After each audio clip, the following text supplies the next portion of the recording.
정부 R&D 혁신 방안에 대한 연구 현장에서의 관심이 뜨거운 가운데 이와 관련된 토론이 이어지고 있습니다. 그래서 오늘 과학논평에서는 정부 R&D 혁신안과 관련해서 필요한 후속 조치 방안에 대해서 이야기 나눠보겠습니다. 한양대학교 과학기술정책학과 김상선 교수 나오셨습니다. 어서 오세요. 안녕하십니까. 네, 방금 잠깐 언급이 됐던 이 정부 R&D 혁신안, 연구 현장의 반응이 어떨지 좀 궁금한데요. 아시다시피 이번 정부안은 박근혜 정부 출범 이후에 발표된 가장 대폭적인 R&D 분야 개선 방안입니다.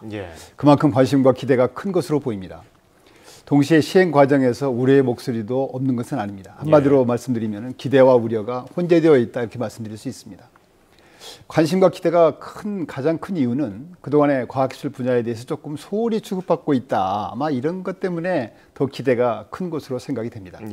참고로 이번에 발표된 정부안에는 정부 출연연 육성 지원, 또 국가 R&D 성과 제고는 물론이고 과학기술 컨트롤 타워까지 비교적 큰 폭의 혁신 방안을 포함하고 있습니다.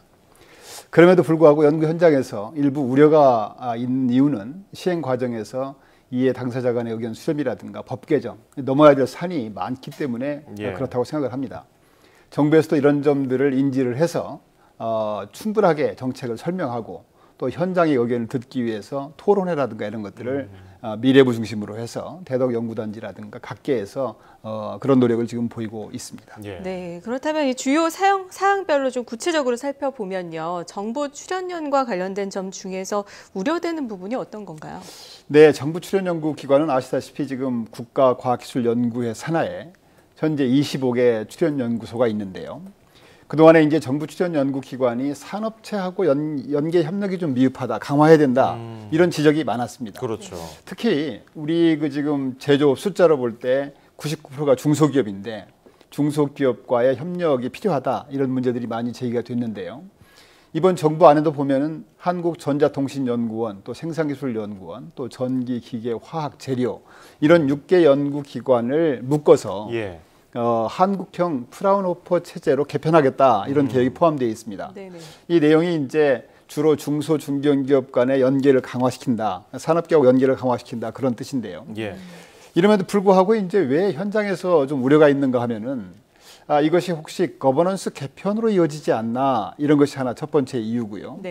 두 번째는 이런 연구소들이 하나밖에 없는 국책연구소인데 본연의 역할 외에 너무 이 단기적인 성과 위주로 가지 않을까 이런 우려가 있는 것 같습니다. 그래서 이런 점에 대해서 이제 미래부에서는 결코 이게 거버넌스 개편, 통폐합 이런 것이 아니다 하는 것을 분명히 하고 있어서 아마 그런 부분에 대해서는 이제 우려가 해소가 된 것 같아요. 다만 이제 단기적인 성과 위주로 갈 수가 있다는 우려에 대해서는 아마 정부에서 이제 구체적인 실행 방안을 마련하는 과정에서 그런 의견을 충분히 반영해서 마련할 것으로 기대를 하고 있습니다. 자, 일단은 국가 R&D 성과 제고 이게 중요할 것 같은데요. 이 현장 반응이 어떤가요? 아시다시피 이제 정부 R&D 규모가 지속적으로 증가를 해서 금년만 해도 정부 총 살림살이 규모의 5%, 한 18조 9천억이 지금 투입되고 있는데요. 뭐 당연하죠. 수입에 대한 성과를 높이는 문제는. 그래서 이번에도 이제 투자 확대에 따른 성과 제고를 위한 전략들을 좀 담고 있습니다. 그거는 뭐 제가 볼 때는 당연한 문제라고 생각이 되고요. 다만 이번에 이제 혁신안 속에 예상외로 기초연구 분야가 많이 취급이 안 됐어요. 그래서 그런 부분에 대해서는 조금 의아스럽게 생각하는 부분이 있어서 아마 실행 방안을 만드는 과정에서 그런 것들이 충분히 배려해야 되지 않나 이렇게 생각을 하고 있습니다. 네. 이번 혁신안 중에서 가장 크게 관심이 모아지는 부분이 과학기술 컨트롤 타워를 어떻게 강화를 할 것인가에 대한 것인데 여기에 대해서는 어떻게 보십니까? 네, 이번 혁신 방안에 이제 과학기술 컨트롤 타워 관련해서 들어가 있는 내용들이 과학기술 전략본부 신설하는 문제, 또 그 과학기술 정책원 설립하는 문제, 그리고 각 부처 산하에 있는 관리기구를 개편하는 문제, 이 세 가지가 포함되어 있습니다. 굉장히 중요한 내용들이죠. 그래서 과학기술전략본부는 현재 이제 국무총리와 민간위원이 공동위원장으로 되어 있는 국가과학기술심의회 사무국 역할을 하면서 동시에 국가 R&D 전체를 총괄 조정하는 역할을 하겠다 그렇게 되어 있습니다. 그러니까 당초에 아마 이것을 어디에 두느냐 굉장히 고심했던 것 같아요. 예. 청와대 밑에 두는지 국무총리실 밑에 두는지 많이 고민해서 결론적으로는 미래부 산하에 두고 다만 조직과 인사를 독립적으로 운영하겠다 이렇게 돼 있습니다. 네. 그러니까 이게 이제 제대로 작동하기 위해서는 적어도 예전에 그 통상교섭본부와 같이 이 장관급으로 해야 된다. 이런 목소리가 현장에서 네, 많이 아무래도 있습니다. 그렇겠네요. 네네. 예. 두 번째 이제 과학기술 정책원 설립 문제는 이제 과학기술 발전이 가속화되고 융복화되니까 국가 차원에서 어떤 싱크탱크가 필요하다 이런 지적이 많았어요. 그래서 이것도 이제 굉장히 중요한 어떤 정책 과제이고 꼭 해야 되는 과제라고 생각이 되는데요.